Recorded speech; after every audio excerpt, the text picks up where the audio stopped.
I think it's reasonable to say that when we're talking about consciousness, what we mean is something specific to the first personal experience. So a lot of classic examples are things like pain states, right? That I might know you're in pain because of what the behavior you exhibit or because you tell me, but I don't feel your pain in a literal sense, even if I might empathize with you to some degree. Like, oh, that looks like it has to hurt. Clearly something that has to go on in the neurology in order to have a particular state of consciousness. But it's not obvious that just having that thing going on in the physiology is the same thing as the state of consciousness, right? They're mutually informative in a lot of ways, but it's not clear. The connection is not as clear as we sometimes take it to be from either end, right? If we think that we can just say, oh, there's no such thing as consciousness, it's all just, atoms and quarks and neurons on some level. Um, or different levels, right? Or right, those who want to say, well, physiology, bah, like it's consciousness is entirely its own thing, right? No, I mean there's a relationship there, but it's the relationship isn't a straight one-to-one in all cases, the way that we sometimes think it is, or it's just that things are so complicated, perhaps that that we maybe don't understand it fully yet, or right. yeah, Are those things the things that are actually doing the work, or those are rationalizations about what we're doing? I think that's my recollection of Dennett is that he's thinking something along those lines is are these really the things that are driving behavior, or are these the things that are sort of our rationalizations so that we know, for example, that as we continue to go through our lives, our memories are notoriously bad mm. because in part because we keep going back and revising our memories of the things that we under. All right, so yeah, we're back with Eric Chelstrom. We've had Chelstrom on the podcast before, and so we're meeting again. This time we're going to talk about consciousness, and we're going to kind of just dive in deep into it. So I'll throw it over to you to do some introductions. Cool. Thank you, Steele. So yeah, as Steele noted, my name is Eric Chelstrom. I'm a PhD in philosophy. My specialization is in the area of phenomenology, specifically how that intersects with the social world.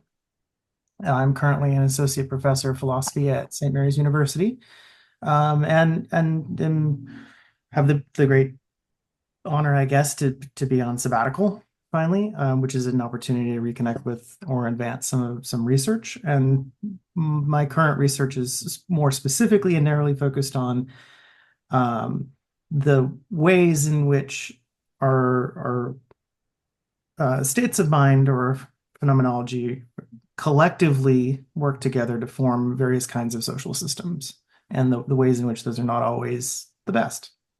Nice. That sounds interesting. It's Yeah. cool. Thank you. Yeah, how's that going so far, or just overall? I mean, Um, it has its days. So it's a project that's been in puttering and development for a long time. So I did get a big generous grant from Edward and Linda Speed through the university a number of years ago to sort of pivot this direction. And then there's been, a lot of demands on my time that have taken me away or have only allowed me to go piece by piece here. Um, and then I've had a, extraordinarily busy set of years from just before COVID all the way through with lots of additional responsibilities. And so those have kind of worn me down a bit. yeah, So there's been a lot of yeah. mental recovery and return and reassessment to kind of to getting back to this project in full. I imagine. Yeah, that reminds me of how research can be sometimes. Just any type of research. It's like Yeah, people wonder why it takes years, and it's because life is so busy. Yeah.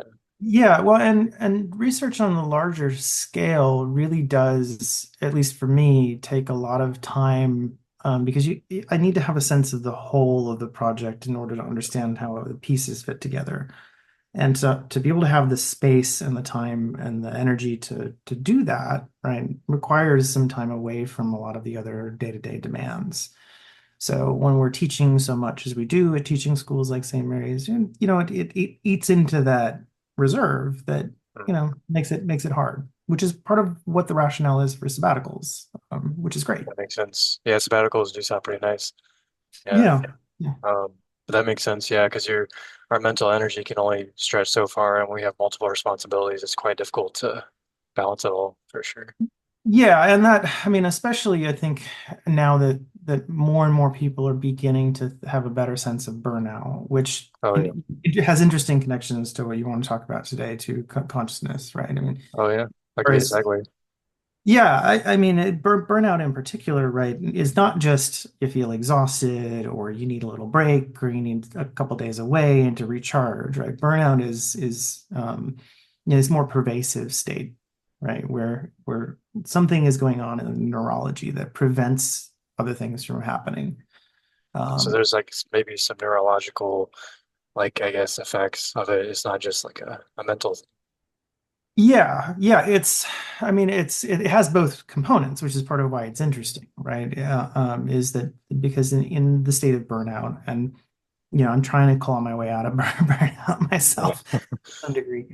Your neurology just shuts down. The Mm. pathways that are familiar, the things that you have done, all of it just sort of like the nervous system says, nope, we've had enough. We're going to take a break. We've reached our limit. We're blocking it. Yeah. Yeah, yeah, and we're just not it's just not going to allow it to happen anymore.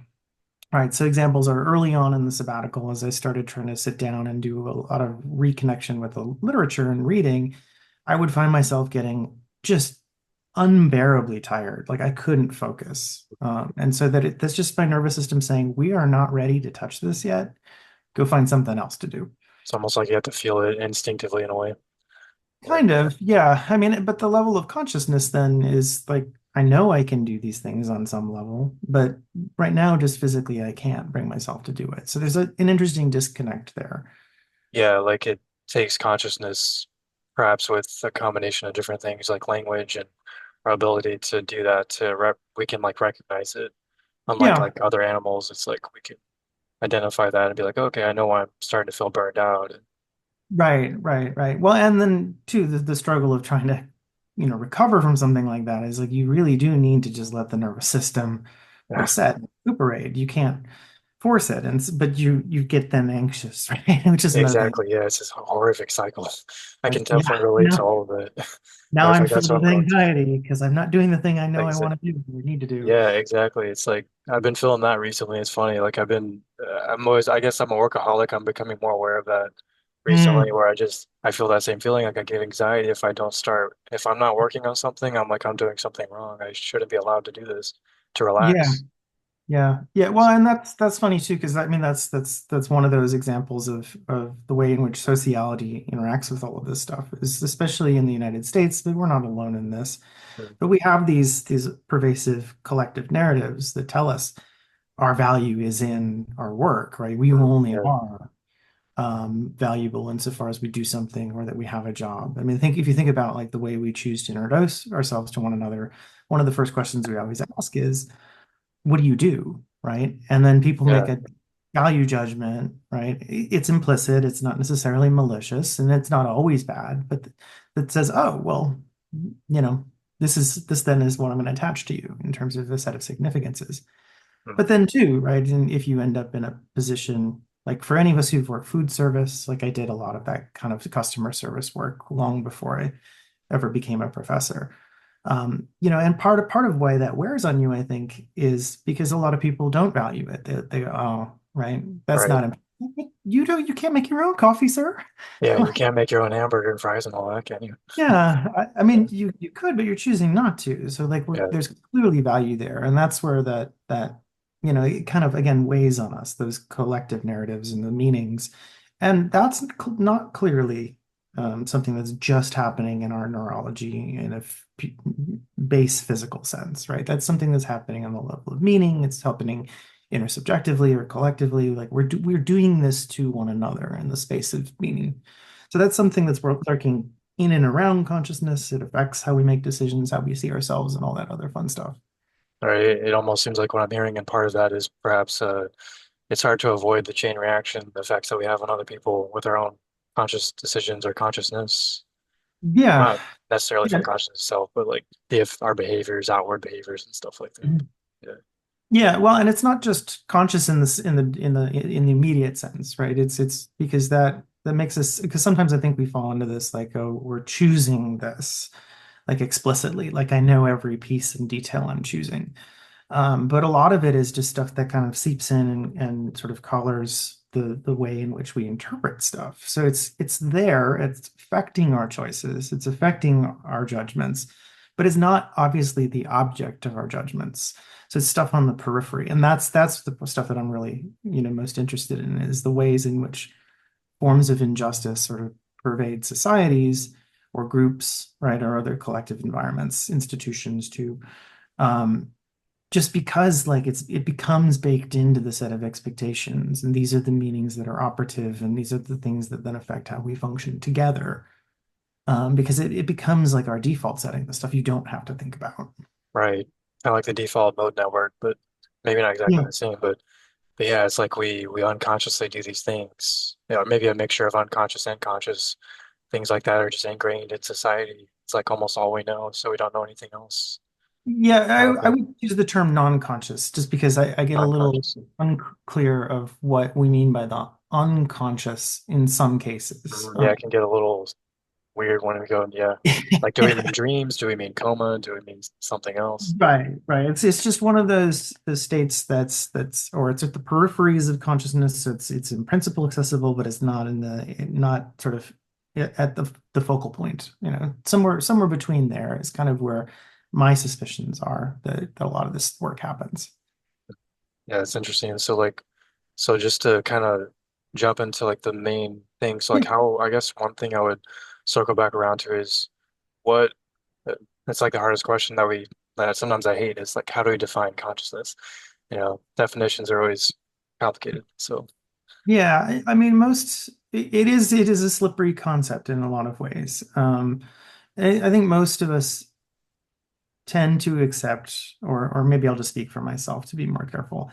I think it's reasonable to say that when we're talking about consciousness, what we mean is something specific to the first personal experience, or the first personal dimension of experience, so that it, it's there's some I that's undergoing a set of experiences, right? Or right, I see the sunset, I read the book, right? I walk the dog, right? And those are things that I'm undergoing as something that happens to or for me, right? That I'm part of. And consciousness is whatever's sort of doing that work, right? Or it's the medium through which, right? There's different ways we might describe it. And I'm using a variety of metaphors just to say, look, we don't need to commit up front, I don't think, to figuring out which one of these is absolutely the right descriptor. But it's that first personal mode of experience, as opposed to what we might say are third personal, or sort of stuff that happens in the physical substructure of the universe where there's no one there, right? Water flows down a river. There's no point of view for the river to have, as it were, as far as we know. right. And that reminds me that I've heard some argue that I guess that's one of the problems of consciousness itself is just trying to figure out like science can describe things in the third person. That's what it's used for primarily. And first person stuff is usually not quite in the same level unless you maybe go into phenomenology or qualitative type research. But even then, you're taking things that were reported verbally from interviews and then trying to code them. So it's Right. still Right. technically, maybe you could argue from a third person when you derive it from someone's mind through verbal reports.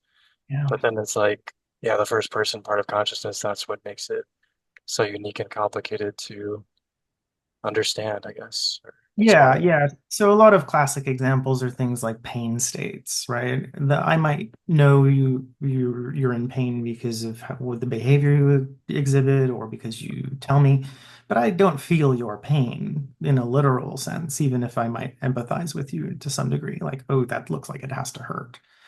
That I'm not undergoing the same intense whatever, right? Yeah, Right. It's not my C fibers, as it were, that are activating, or all of the mechanisms. I know it's not just C yeah, all fibers. that's I know what you mean. Yeah, and it's like it reminds kind of like people can verbally report their pain or show signs of pain, but like you're saying, it's like we don't know if they're actually experiencing pain. Like, how do we prove that from a third person perspective? That's the Right. challenge.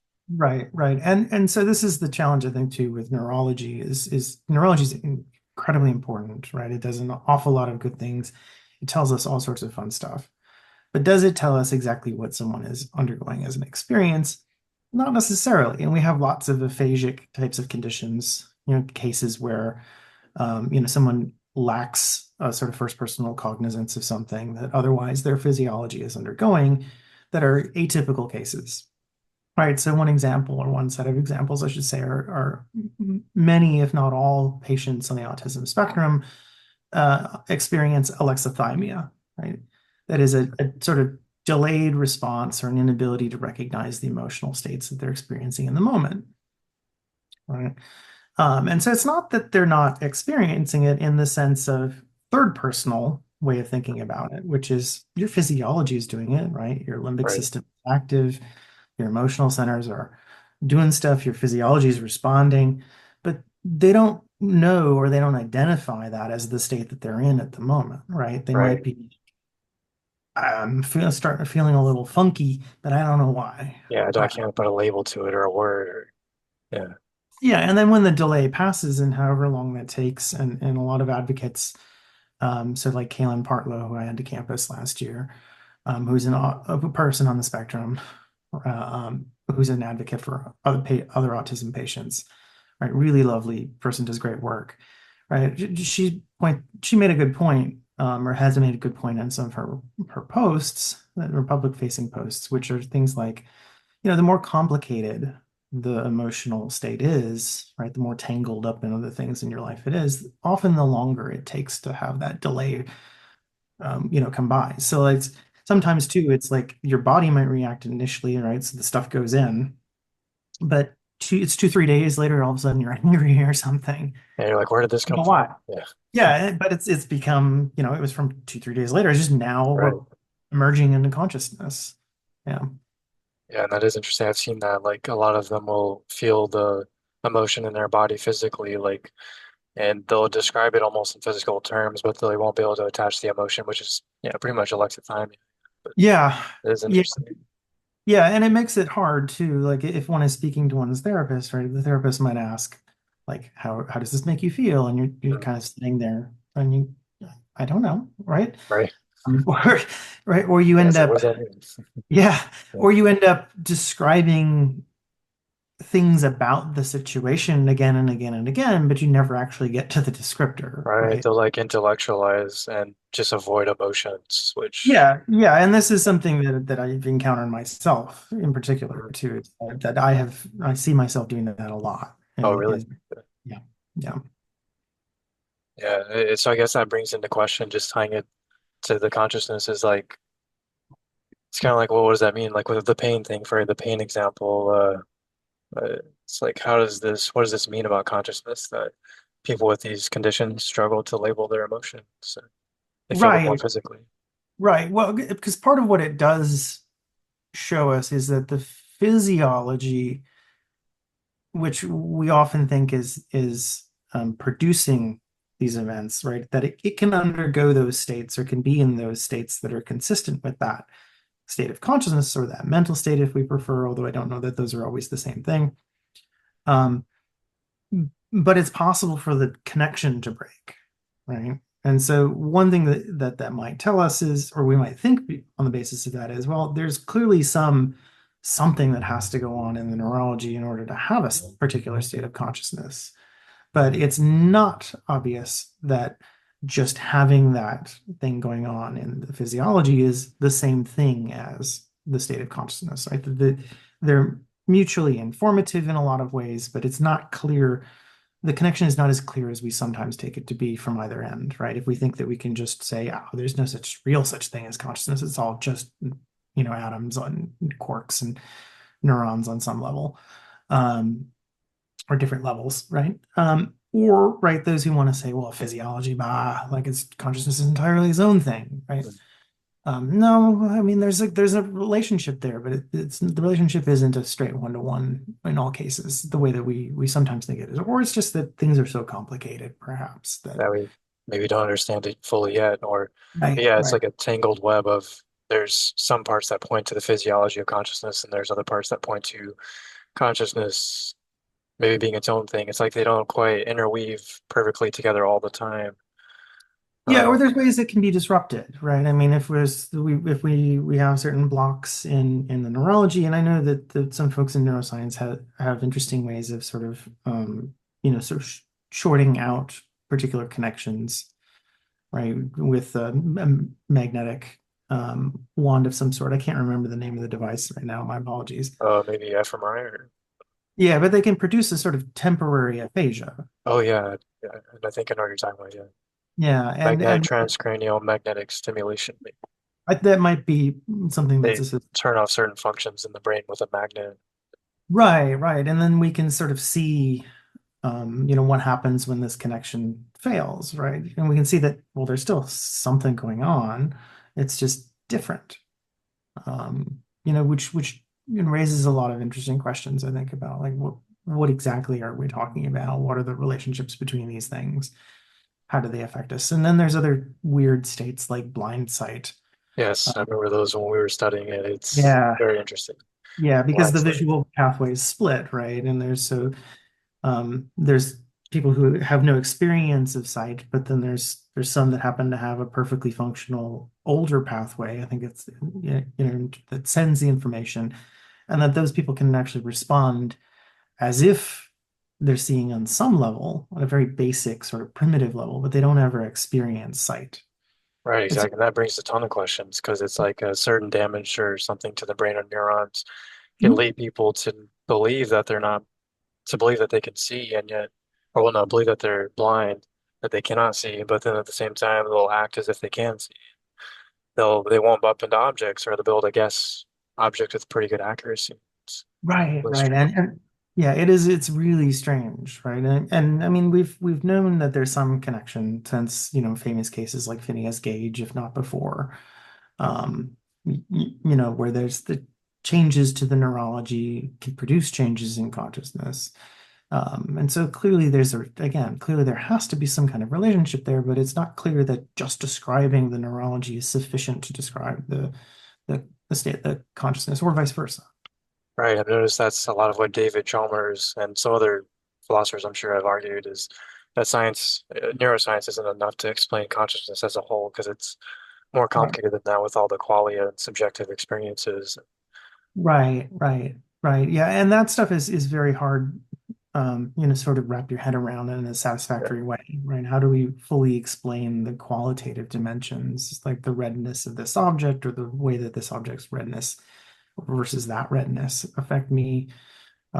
Those feels of experience are very difficult kind of things. Because, like the rods and cones in our eyes are doing work, and it's not, but why is it appears this way to me under these conditions and so on and so forth? exactly. Yeah, like we can measure the physical parts of the rods and cones in the brain reacting to it, perhaps lighting up in different areas with the fMRI scans and all that good stuff. But then at the same time, we're not able to measure what someone experiences from their first person point of view when they see red. We could just Right. see the effects on the brain, but unless they tell us verbally, we just don't know what it is that, and even still, we don't know exactly what they're experiencing because we're only getting a verbal report, Right. which itself is nuanced and can vary. So, Yeah, well, and color concepts are funny too because the way we label them is deeply tied to our social circumstance. So we see this in the evolution of color terms and their usage in different societies across the globe. Um, we also see this in terms of how different people, label things, right? So is it blue? Is it green? Is it some other kind of thing? And then the more we know about physiology, the more that this becomes even more complicated in a lot of ways, right? We know that there are different forms of bichromatism, like most of us have three sets of rods and cones, but anyone who's red-green colorblind, for example, is bichromatic. They only have two sets of rods and cones. But there's also tetrachromats, right? People who have four different sets of rods and cones in their ocular nerves or their eye systems. I'm sorry, yeah, um, my apologies for same way. the It's hard to fuzzy. remember all the technicalities sometimes. Yeah. But the tetrachromats then experience 100 million or so distinct colors, right? That we might say, oh, these are all different kinds of blue, and they're like, no, that's just different. their experience seems to be something like that's as different as gray and blue are to Right. you, right? And you're pointing at two things that you're like, I don't see the difference, right? Yeah, and I Uh, feel like that might be a problem because it's like if someone experiences color that differently than someone else, well, it's certainly not. Maybe an argument can be made that it's not quite objective in the way we think about things that are objective.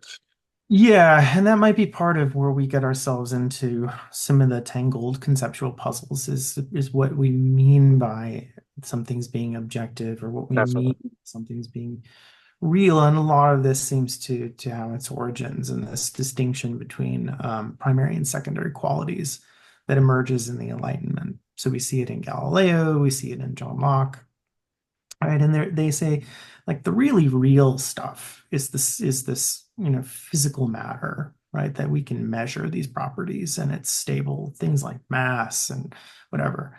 Now, our understanding of physics, to my knowledge, has shifted a bit. So some of those claims are not as firm as they would have thought they would be.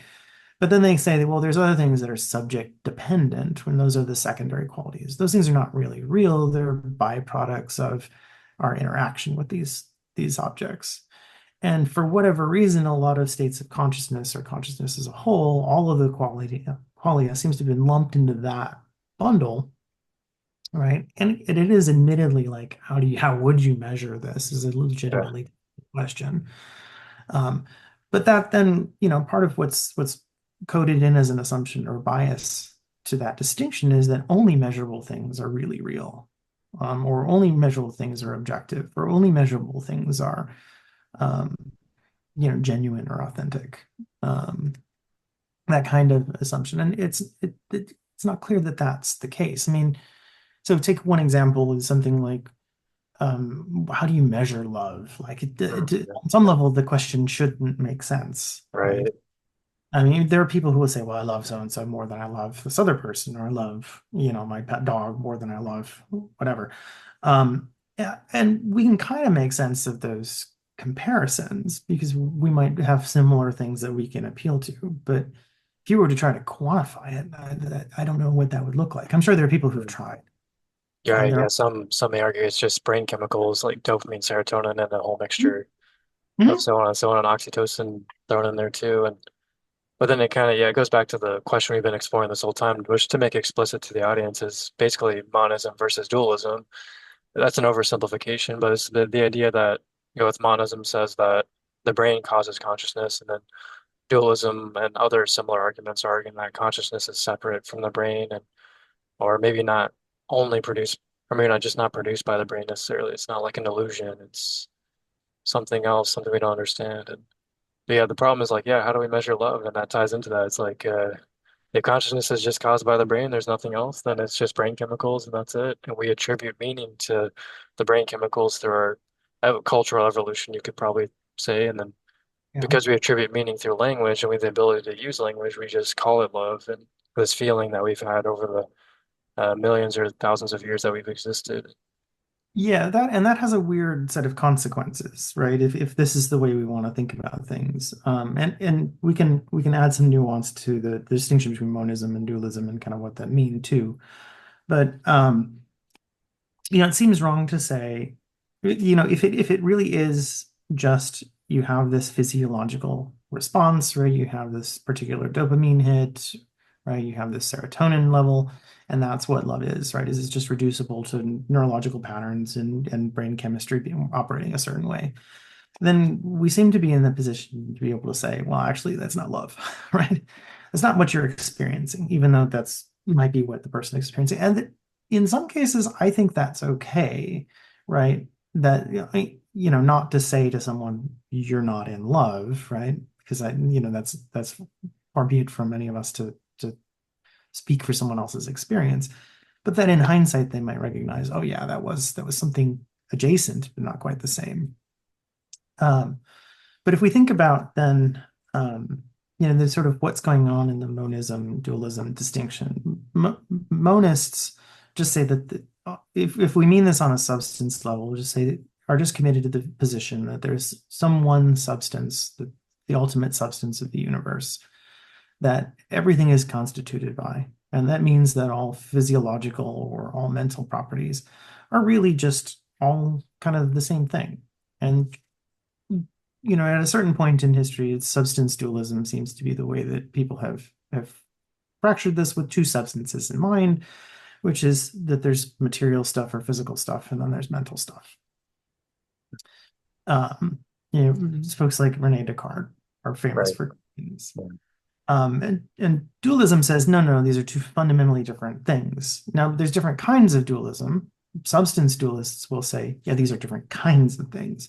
But there's also things like property dualism, which says, well, this stuff might be the same, right? But maybe these are emergent properties, or as systems of physical stuff develop into more complex arrangements, new stuff emerges from that, or something along those lines. And when you're saying that, I wonder if that's a view that Daniel Dennett maybe should, because I've heard some, because I know he's not a monist, obviously. I mean, he's not a dualist, obviously, but it reminds me of evolution, the evolutionary ideas that I've heard from, I think, Dawkins and Dennett, that consciousness emerges through evolution when systems become more complicated, and then once they reach a certain level of biological complexity, then Mhm. consciousness emerges. But at the same time, Right. they're not dualists for sure. But Yeah, no, not to my recollection. So the difference between, physicalist or reductive physicalist, we might say, someone who thinks that versus a non-reductive one who might accept someone who might accept property dualism, is that is it all just like, does it all boil down to the most basic components?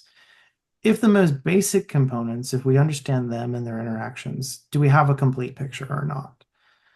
Right? Are the properties that we're describing really just ultimately, like, we can just break them down? We're just using shorthand.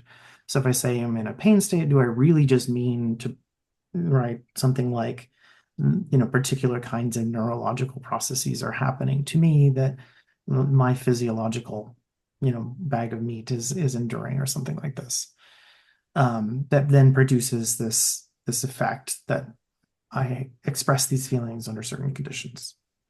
Right? The non-reductive physicalist, or the person, who might be a property dualist, is going to say something like, um, no, these actually aren't reducible. That is, there's a meaningfully different entity in the universe at this level of complexity that's not just reducible to the sum of its parts. So that there's something new and novel here. It's distinct.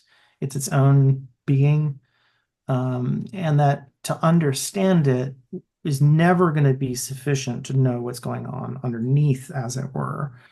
You have to understand it on its own terms. Now, what's going on underneath can inform, and probably should inform, our understanding of things, but it's not the same. So, knowing what's going on in the brain is very helpful, but is it the whole picture, or are there other things, right, that we might say happen, right, at a different level because of the complexity? So similarly, we might have analogies in biology, right? Is biology just reducible to physics? Is it really just, we just need physics to catch up? And eventually biology, you won't need biology or chemistry courses at all. You just need more advanced physics courses. right. So Um, yeah, or biological entities, like ourselves, like complex things that emerge because of particular kinds of arrangements. And a lot of what makes this difficult is whether or not we think that, or how we think of things like causation, and whether or not we think that, um, causal principles in the universe function, right? Are they closed? Are they determinate? Are they right. indeterminate? Yeah, Yeah, because I know that some of the reductionists are uh, trying to remember exactly which ones, but in that camp is like there's a closed loop, and the physical world is a closed loop, so you right, can't go outside of that, and right. that's part of Yeah, their argument. yeah. If we think that, I mean, if we accept what's called the causal closure principle, then what you would be committed to is that everything that happens in the physical universe has a cause and effect, and that the universe is a finite in scope, right? It's not infinite, which means that all of the causes that can happen, are in any particular system, right? And maybe you parse it out from different systems, function have different functionality. It all happens internal to the system. right? That there's no new stuff being injected, right? So what this means for classical substance dualism is there's no ghost, right, on that view that sort of reaches its spectral hand into the universe and somehow fiddles with it. Because interaction on that classical model is very kind of weird and like how is it Right. supposed to? So this is where that issue of downward, what's called downward causation arises, where is the mental or is consciousness actually doing anything in the physical universe over and above the physical interactions underneath? And that reductive form of physicalism says, no, it's got to be only the stuff at the bottom that has causal efficacy. There's no novel stuff being injected. Now, some have argued that part of the puzzle over it is, is it a determinate set of causes? Like if we just know each piece, right, sort of, then we can map it out. And then this is captured very nicely in the Enlightenment era by Pierre Laplace, who had this thought experiment, the Laplacian demon, we call it, which gets at this, like if you knew the location and trajectory of every atom or every molecule, every particle in the universe at one point in time, then you might in principle know everything because it's just a question of working backwards or forward in those causal relationships. Right. Which everything would be predetermined, it seems. Yeah, exactly. Exactly. Now, if it's indeterminate, which is when we're talking about things like complex systems, where the variables interact and engage with one another and make it in ways that make it prohibitively difficult, if not impossible, to predict the exact outcome, right? So it's not a one-to-one sort of thing like billiard ball causation, but it's that, these things are sort of mapping around in ways that we can't, we can kind of observe, but I mean, it's hard. Maybe we can't predict it with 100% accuracy every time, or it kind of reminds me of chaos theory in physics. That's where the idea of indeterminacy comes from, is chaos That theory, makes which sense. originates in mathematics and meteorology, Yeah, I remember, which I is, think someone mentioned that. I can't remember who it was, but one yeah, of the yeah. philosophers did. What it is, and unfortunately, philosophers, I think, have a variety of ways of speaking about chaos theory that don't always make sense. Right. They're not physicists. No, nor mathematicians. Right. And part of the confusion is, and I think it's good work on the part of philosophers to go down these conceptual rabbit holes and try to figure out, Yeah. is this the way that makes sense, or is this a way that doesn't make sense? And sometimes we only find that out after running with it for a long time, right, and having extensive True. debate. But there's at least two different ways we might distinguish between forms of indeterminacy. One is epistemic, that is, it's just that we can't predict it. It's too complicated. So maybe weather systems, which are a classic example, Lorenz and some of those other early advocates or developers of chaos theory. Um, they're trying to figure out how do you predict the weather, and it's that there's too many variables interacting in too many different ways, and they're feeding back into one another, right? So, right, this thing happens, and then this other thing's happening, and because they're interacting in a system together, right, we can't necessarily say how it's going to work because it's not just one thing happening and then another thing happening and another thing happening. It's these things are multivariable and interfacing and interlocking. So maybe it is just epistemic that we can't predict because we don't know enough. I was Or thinking, maybe, yeah, or maybe it's ontological, right? Ontological indeterminacy would be the position that it's not just a matter of we lack the knowledge, but really, really, you cannot map it out. It is not predetermined in that sense. It is predetermined, perhaps, that something will happen, but the exact result in complex systems, because the variables interact with one another. So like this is knowing where a particular river is going to flow, right? It's because of the turbulence between things, you can't predict exactly where the river is going to be at any one given point, or this particular behavior of the river is going to be at this particular point. We know rivers move their banks, so they're interacting not just with the various water molecules, right, which are all sort of pushing together and forming rapids, but they're also interacting with everything in and around and underneath them. The conditions of the bank, how saturated it is, with the rock formations, the erosion that's happening constantly. And at certain points, right, different things happen, right? So like we know that mudslides are going to happen, right? But we don't know when and where exactly. And we don't know how big it's going to be. We don't know how small it's going to be, or avalanches are similar. And this is part of why, there's avalanche control countermeasures in certain parts of the world, right, where they have to deal with those kind of things. Right. They take it seriously because they know they can't quite predict avalanches perfectly. I could see Yeah. someone throwing in a thought experiment idea of like, well, if we had a computer or artificial intelligence, since that's such a new thing now, analyze every single particle or all the different varieties of that stream of water, just everything that you mentioned, and maybe they could argue that it could predict, you know. Yeah, yeah. I mean, so I think it's possible, I suppose, right? I mean, right now, my understanding, and I'm not an expert in these things, but my understanding, listening to people who are, is like, a lot of our weather predictions, which have gotten significantly better because of computational power. We know things with much better degrees of accuracy a little farther out than we ever used to before these things. Is that we basically what we're doing is we're running many, many different kinds of models and figuring out what are the most likely bands or scenarios, and then our predictions are based on those. Um, and it's not necessarily that we know every piece or variable, but what we're doing is we're letting the computational program run the model Mm. based on how it thinks it might interact based on whatever inputs have been given to it, and it can do and process that stuff way better than any of us can. Right. Um, and so it's an enormously helpful tool.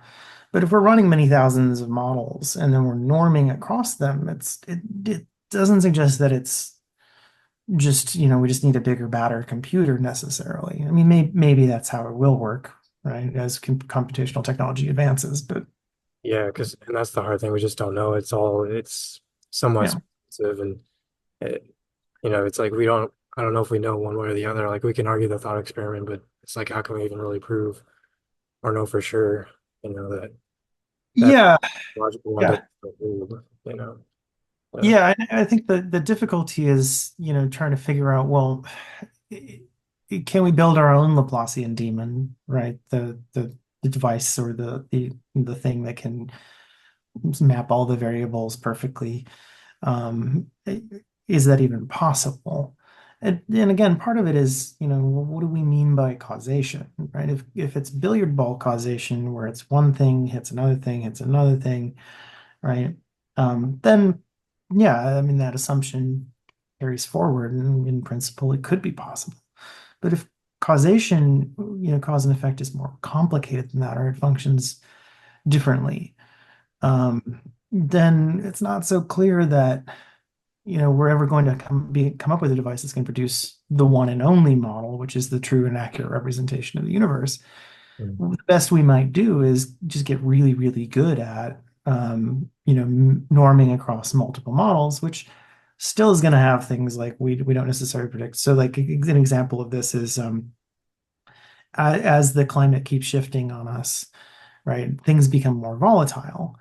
And as things become more volatile, our current models, which are based on the past, don't necessarily, they have their limits can be shown. So things like, whoa, we didn't know that hurricane. We had no idea that hurricane was going to become a Category 5, mhm, or the speed at which it became a Category 5, right? And now our models will adapt as those things become more consistent, because the inputs will be embedded in any future models. But I mean, there it's showing like, there's additional changes in variables that are going on, and that might, as they interact with one another, throw us for a loop every now and then. So even if, it's like the same thing with like predicting score outcomes of football games, right? I mean, like, I guess the sports broadcast world does this. Like, a lot of those stations will run, ESPN will run, however many simulations, through Madden or something. I don't know how they do it, but whatever, they're doing it. And for the most part, everything is going to stick within the band of, here's the most likely set of scenarios. But nothing is ruled out that some of the more outlier possibilities can happen. And that's true of human systems as well as, um, physical systems. Yeah.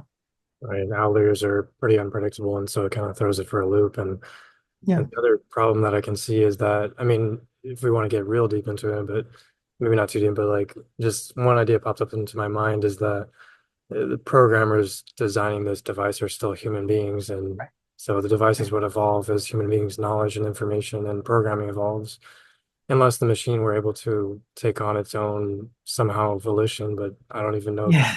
but then that's a whole other thing too, because we don't even know if volition or free will is really uh, Right. Right. Right. Yeah. I mean, so these things are complicated. So I mean, it's AI systems like we do know that humans who code them code their biases into them, or the inputs, right, that they're provided with provide biases, right? The bots that run on Twitter basically reflect us and our imperfections back at us in all sorts of ways that should cause us to stop and think, um, um, but it unfortunately don't because they're just feeding into or the way we think and too often.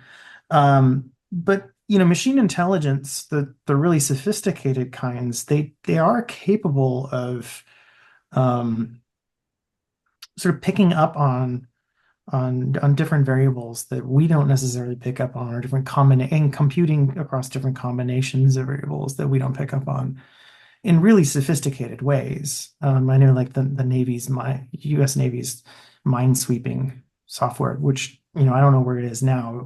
Well, last time I ever looked at this, which was probably over a decade ago, uh, um, like what is really, really sophisticated, and it does pick up on variables because it doesn't have. It's just like, okay, here are the conditions we have as far as input conditions, right? That the whatever is being fed into it. Here's when it goes boom. Here's when it doesn't go boom. mm, Um, and we think we know what things affect when it goes boom or when it doesn't go boom. And so we go identifying specific variables. And if we built the system by just saying, here's what we look at, it's not going to be any better than us. right. But we design it in ways that are like, let's just give it everything and everything, feed anything and everything into it. All the information we can give it, yeah. And then could Yeah, it, with that then kind of it information, or it, you know, yeah, then it can process that information in way more sophisticated ways than we're capable right, of.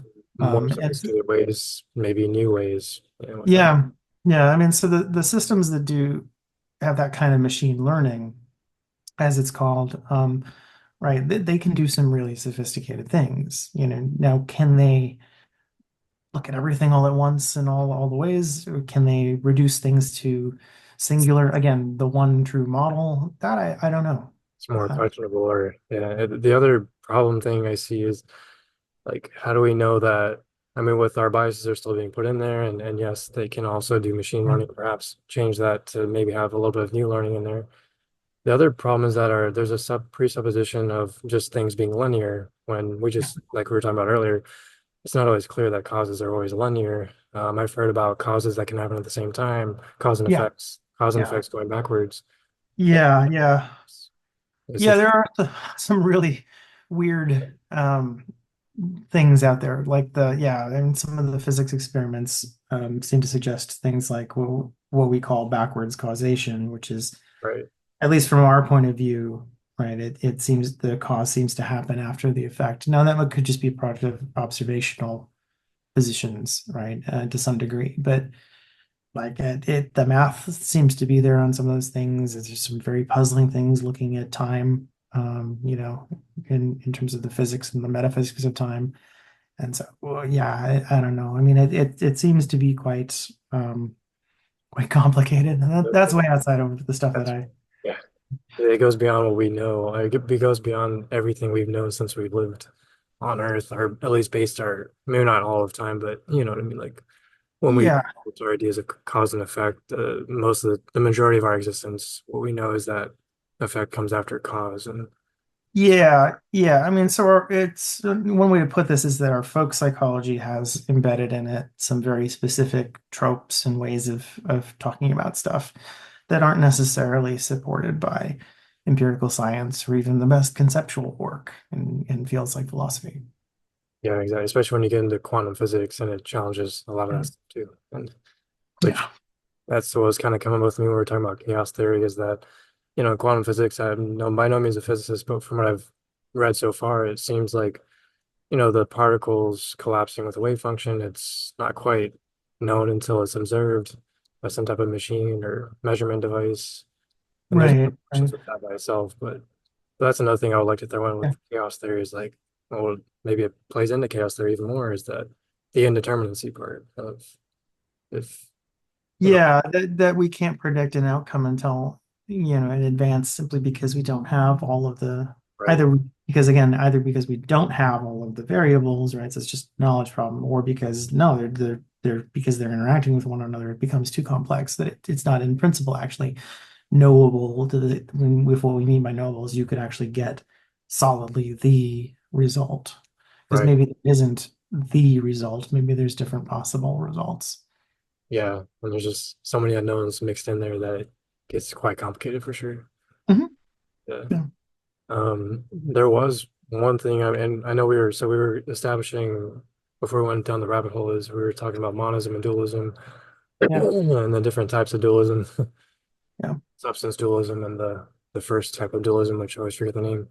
Um, and then yeah, so and then there's monism, and I've also heard of idealism. Idealism is Yeah. pretty radical, and I've heard that many people, actually most people don't really believe it anymore. Right, right, Uh, right. Whether anyone, many people have believed it is a different question, is an open question. oh, really? Yeah. Yeah, I mean, so the idealism is a form of monism. So most of the time when we talk about forms of monism, we mean what we now call usually physicalism or materialism in the older verbiage. That is there's one substance, one ultimate and only one substance in the universe that everything is ultimately built up of, and it's matter or material or physical substance, right? Whatever that is, however that's constituted is what reality is. Idealism is the other side of the traditional dualistic split. It says, no, no, no, the only thing that's real are ideas.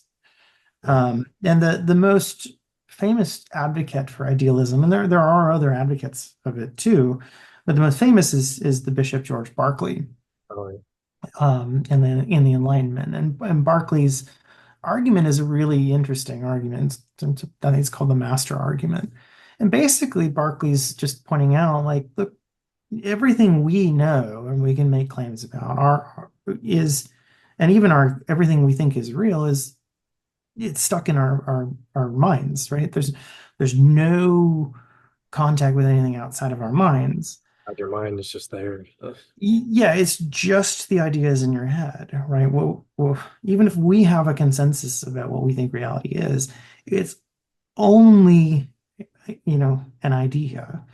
Whatever is going on in outside of our heads, we can't say anything meaningful about. And so from that sort of epistemic limit, right, that our knowledge is limited to our experiences, Berkeley extends that further and says, well, then there is effectively no material substance in the universe at all. It wouldn't be necessary for these things. None of it has any discernible impact, right? It's kind of it's a totally counterintuitive conclusion, but his arguments are actually way more sophisticated than sometimes he's given credit for.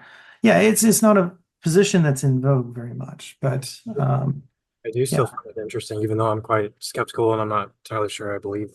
I don't know yeah, about consciousness. I'm still in the stage of trying to figure it out, but I do still find that one quite interesting because when you think about it, it's like, yeah, I mean, everything that we know is created from our mind. Our five senses take in the information and then our mind interprets them and forms them into our experience of what we call external reality.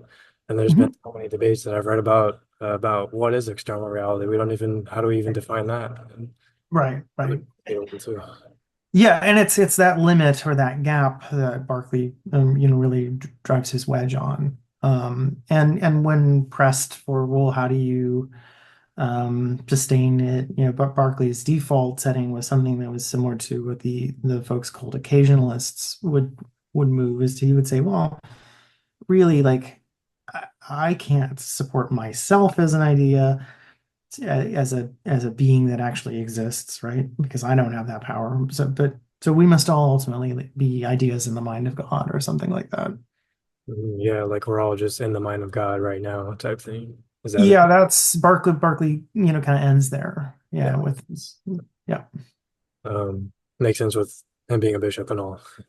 But yeah, Yeah. I mean, although there have been plenty of cases where it kind of runs another direction. But Barkley in particular, and he toyed with in his notebooks apparently that maybe it really was all matter because that seems to be the more intuitively plausible option if you're just going to limit yourself to those two options.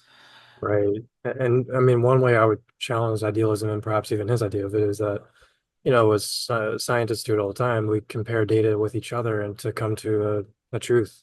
Maybe not a truth claim necessarily, but something that points to the truth. And Right.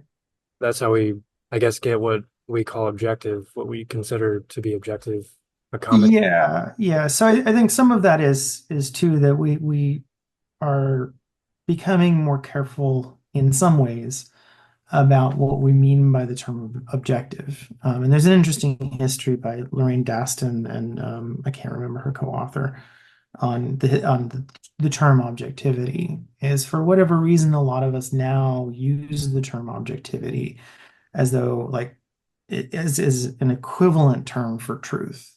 Mm.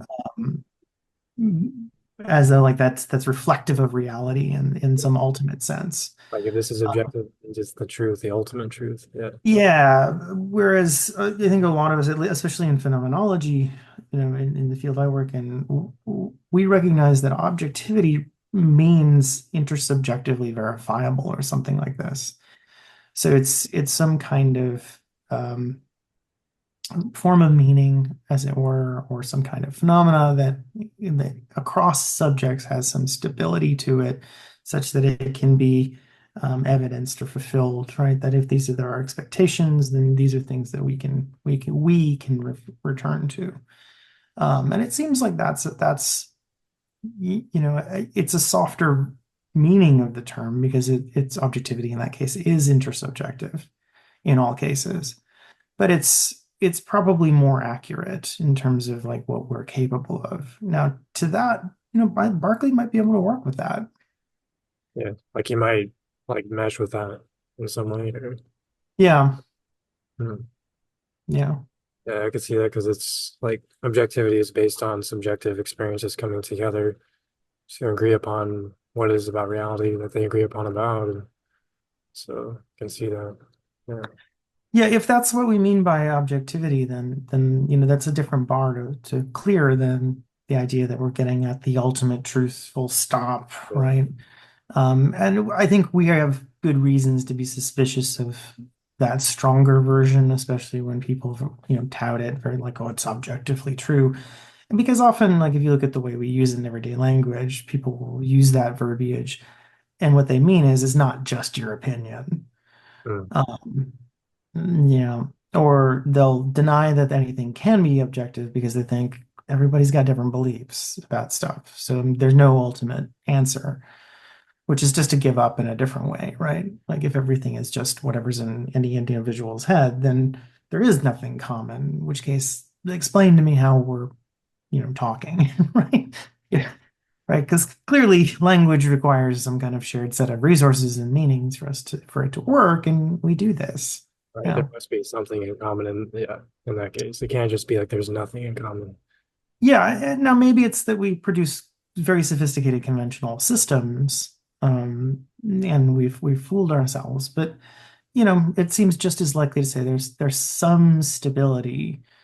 And a lot of it comes down to, well, look, just because it's in your head doesn't mean it's real, right? If I'm having a hallucination, like we don't know that I'm necessarily aware at the time that I'm hallucinating, right? But it's not unreasonable for to say something like to a schizophrenic patient, right? That's not real, right? Even if it feels very real to their experience. And something's breaking down in their case that they can't make that step of verification or fulfillment of what it is they think they're experiencing. Right. Or they don't, somehow it's prohibited or broken.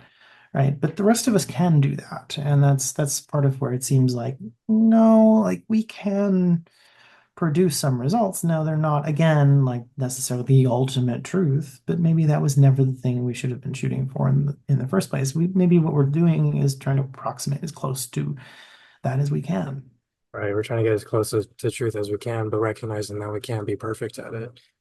As, Yeah, and it could be too that truth is has what we mean by truth is somehow tied to a certain kind of physiology, right? So that given the limits of human cognition and the shape of human cognition and the factors that go into it, maybe capital T truth for humans is not capital T truth full stop, right? And maybe it is that human physiology gives us a particular set of things that were more or less accurately representing the world in many ways, but that an alien physiology would have a slightly different mapping.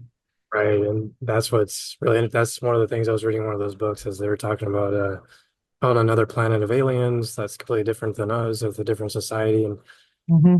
different culture and everything, just definitions all around. You'd be like, well, they may have a completely different conception of what truth is, or truth may not be even in their vocabulary at all.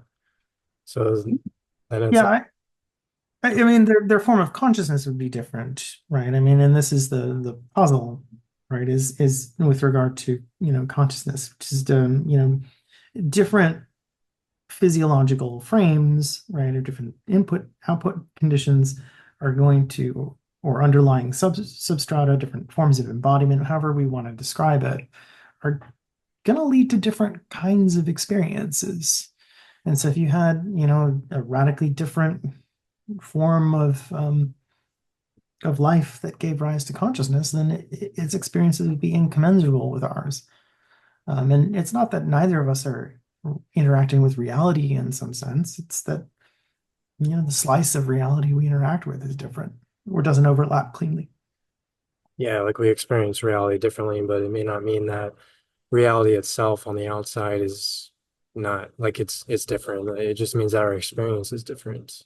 Yeah, the aspect or dimensions of it that we have access to or we interact with or we attend to are just not the same. That someone who's blind from birth doesn't fail to interact with reality just because color terms are meaningless to them, right? Yeah. I like with autism and alexithymia earlier. Yeah. Yeah. Yep. And it's like, well, it reminds me of that idea of a tree falling in a forest and you don't see it. Doesn't mean it really fell kind of idea. Or just because we don't experience it the same way as an alien doesn't mean that the reality still did not happen. Of course, idealists would say that it didn't happen, but Yeah. Barclay's answer seems to be, yeah. there's no tree unless that what to be is to be perceived is his sort of slogan version that Barclay comes up with, SAS percipi. Um, so that if it's not perceived, it's just not there. It's not real, which is one way to go. And again, like his arguments are really sophisticated, but yeah, it seems very counterintuitive.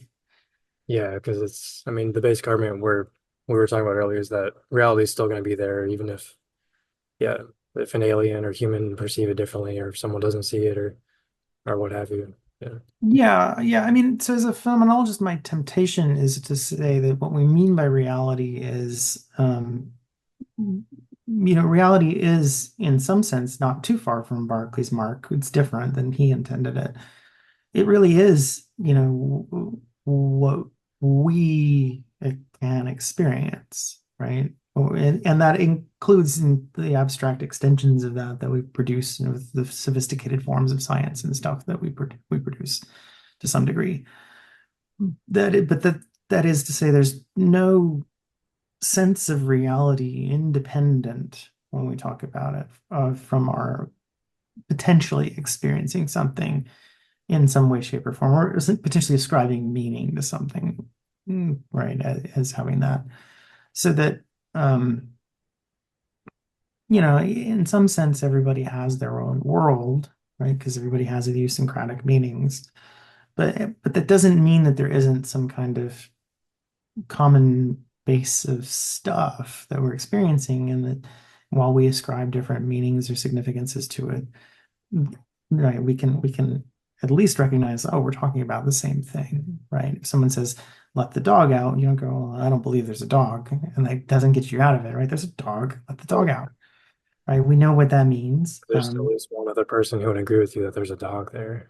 Yeah, but it's not about agreement or disagreement. It's that it can be verified, right? Again, when we make that extra step of going from this is what I think or this is what I believe, or this is what I'm default interpreting how things are, to is it really the way? Do I really have good reasons for thinking this, right? Is it something that I can sustain? Is it something I can fulfill, right? Is it my dog that's barking or is it the neighbor's dog? Well, why don't I go check, right? That kind of pause and reflective step towards verification is the way we ground those judgments so that they're not so arbitrary or capricious, and it's not just in our heads, as it were.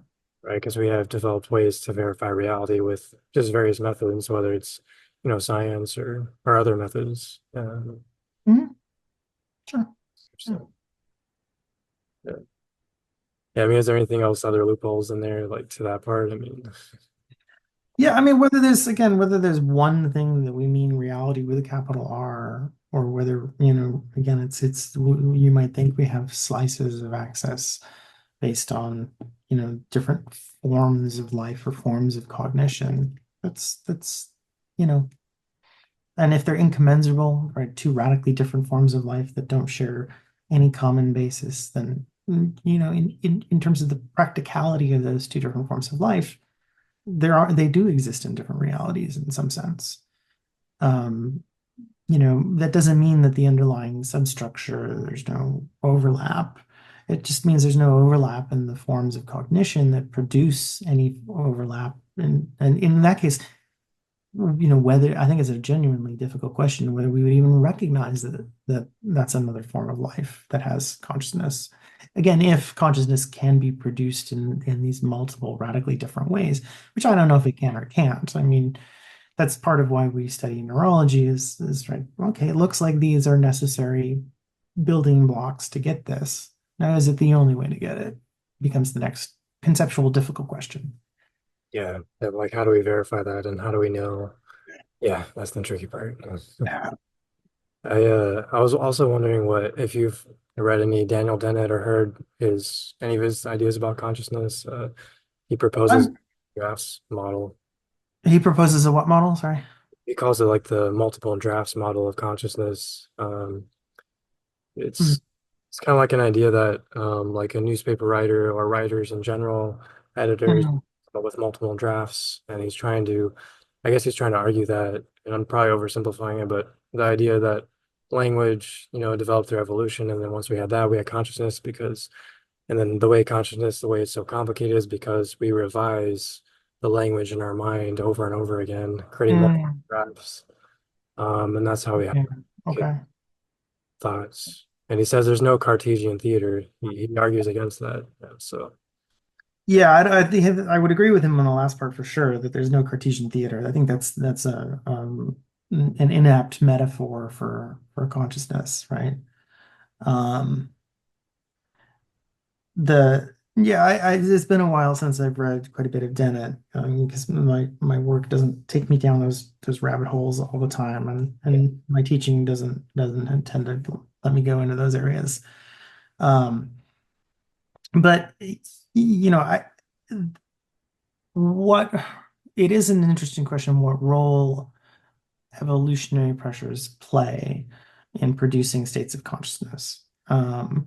That we can sort of spin these narratives in our head, is clearly something that is an evolved capacity. Humans didn't always have language, they didn't have sophisticated language. Those things have continued to sort of develop.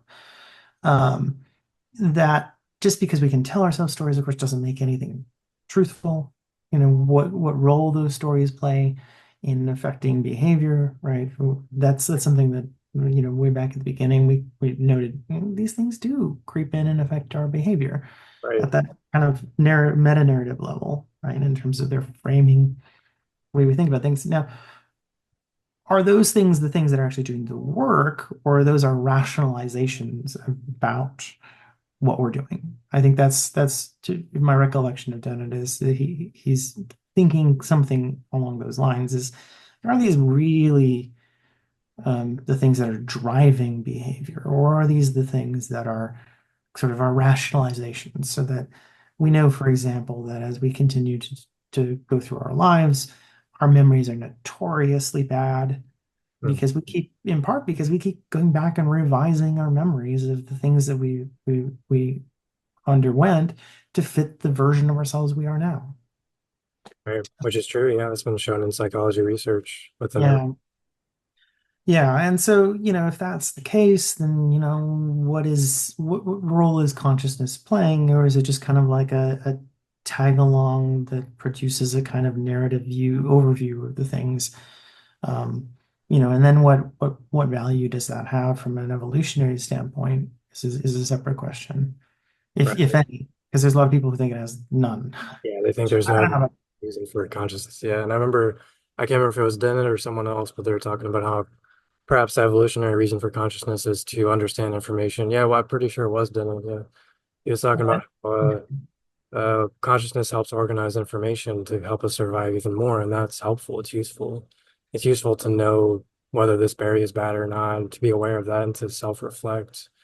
Because the self Right, helps us predict things in the future, which can keep us from harm's right. way. Yeah. Right. And there that kind of argument makes a kind of sense. And that does track with my recollections of Dennett's work. Is yeah, I mean, like the idea that we can produce social systems is going to require us to be able to communicate, Yeah. right? And to be able to communicate, the more sophisticated our communication gets, the more things we can do. So it's not just we have an aversion to blue food because blue food is often poisonous, but that we can, you know, build on that and we can do things like pass down recipes for breads, right, which allow us to consume more carbs. We can form social systems and societies and communicate different roles, and that allows us to continue to do more sophisticated things, which in principle could enhance our adaptability to right, and like our capacity to transcend immediate environmental conditions is clearly contingent on having a sophisticated set of capabilities. That seems fair. Yeah.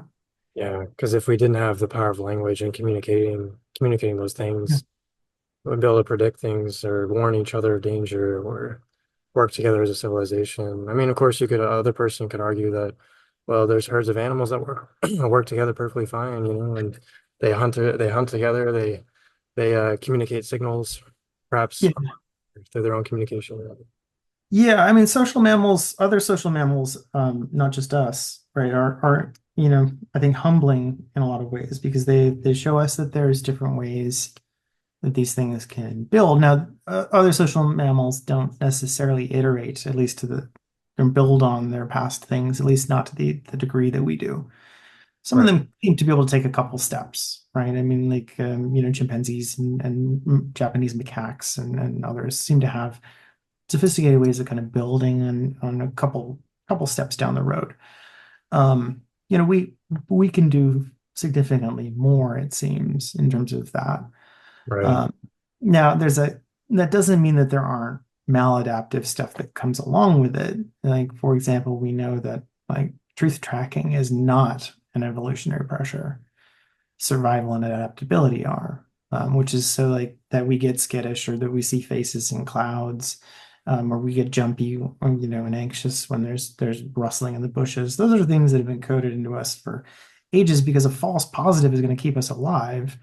Whereas if you're too slow to pick up on those kind of recognitions, well, then, you're lion food on the savannah or something like that.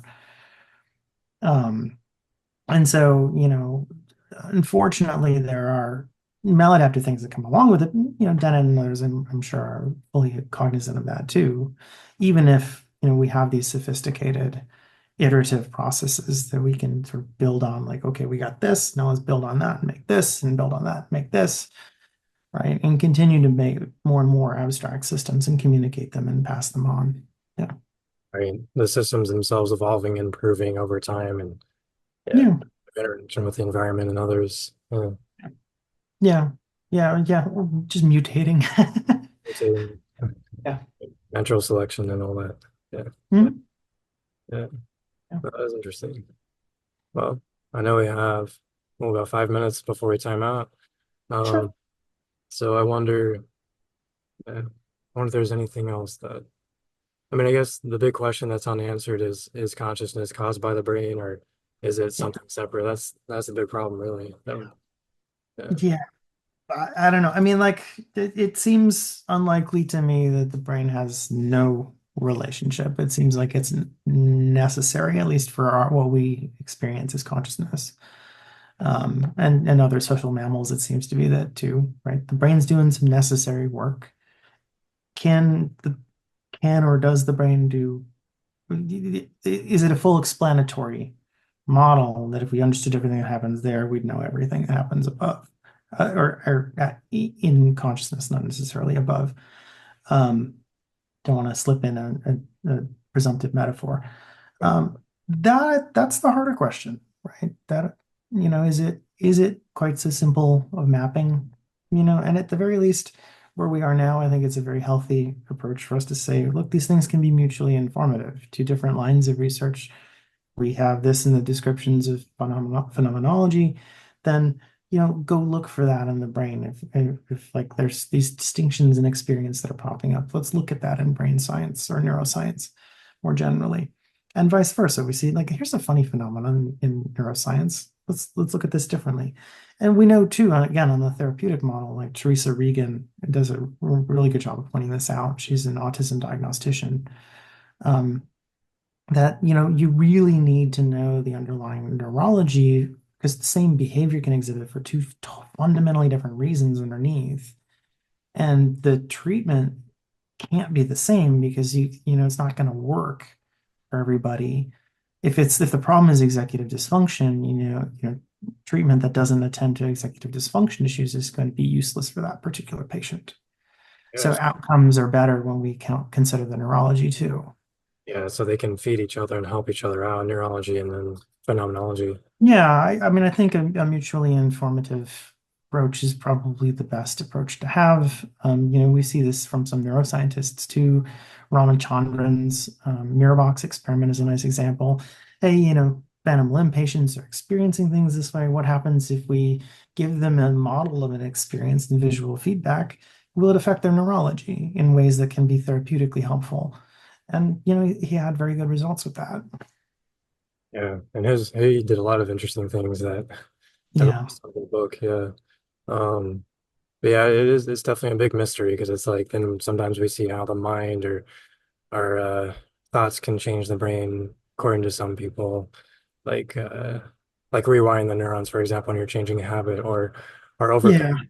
dependence on a substance or something. And Yeah, and I mean, like, there's people who exploit these facts, right? The games that say they're going to help your neurology. Well, any new input gives you different neurological outputs. stimuli is gonna change. Yeah. Yeah, it will change your brain waves. Oh, well, look, I turn my head and look at the coffee mug next to me. My brain waves have been changed because it's a different physiological Yeah. input. But then do you argue or where do you draw the line? It's like a blurry spectrum of like at what point does your internal perception or thought change your neurology? Is that's the If problem. it does, yeah, and that's the real trick, right? Is does it do anything underneath? It seems like it very well could. Or does it do nothing? Is it just an epiphenomenon that's just an overlay, a sort of narrative account on top? Yeah, that's the big question right there. Yeah, yeah, and I would like to believe it's not just a narrative. But Yeah, same. Like to mhm, believe. yep, you Well, too. I appreciate you coming on here again. It's awesome. I love talking about consciousness and Yeah, it's always a thank you for fascinating having me. topic and tons of rabbit holes. So Yeah, for, for coming on. Yeah, you're very welcome, Steele. Thank you for having me. no problem. Mhm. All right. Well, we'll keep in touch.